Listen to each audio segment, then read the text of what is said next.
Record crowds at practice have once again seen Jim Clark and the Lotus snatch pole position with 1 minute 38.1.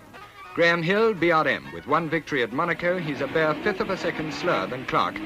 So far, victory this season has eluded John Surtees, but his ability has now put him well into the running to add a four-wheel championship to his 5 two-wheel crown.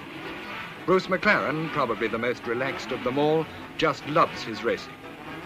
Back on the 6th row of the grid, Richie Ginther with the second BRM. Phil Hill with Ginther back on the 6th. A rare sight at motor racing. And a familiar one. Jim Clark in pole position with the Lotus. At the back of the grid, Frank Gardner rams Chris Amon and is out of the race.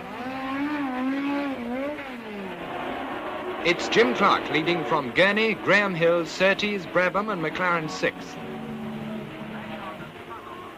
The critical uphill left-hander at South Bank Bend with the camber all the wrong way. Into clearways, tricky at 90 miles an hour and accelerating in the drift. A sensational standing lap with 79 to go and the pressure's on. Jim Clark gets down to it in the position he likes most to hold, but he's being harried. After 2 laps, the pattern breaks. Gurney comes into the pits from second place. The Coventry Climax V8 is misfiring, the transistor box smoking. Now Graham Hill tries desperately to close up on Jim Clark. Surtees 3rd, Brabham 4th. The gap between Clark and Hill is never more than 2 seconds, and their fierce duel pulls them clear of John Surtees.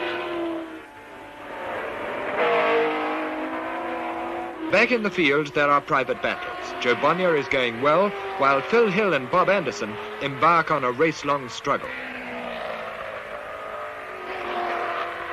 Bandini is now 4th. Jack Brabham, slowed by a fuel leak, makes 2 pit stops.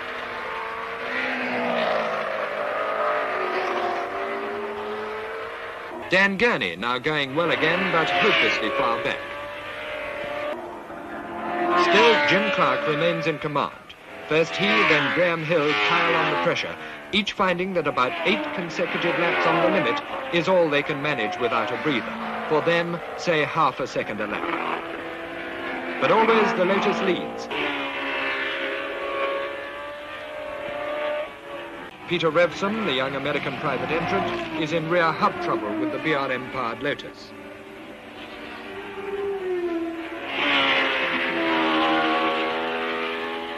By now, the leaders have lapped all but 7 cars, and occasionally Clark has someone other than Graham Hill in his mirrors. John Surtees, though he never gives up, must realize that only luck now can get him more than 4 points this time. As Graham Hill once again begins closing the gap. The last lap and the leader approaching clearways. And Jim Clark wins the RAC Grand Prix and the Grand Prix of Europe 1964. 2.8 seconds is the official distance between him and Graham Hill at the end of their epic 210-mile duel. 3rd, Surtees, Ferrari. 4th, Jack Brabham, Brabham. 5th, Bandini, and 6th, Phil Hill, Cooper. To the victor, then, the rewards. And to the unique combination of Jim Clark, Colin Chapman, and the Lotus team, the unqualified admiration of the world of motor racing.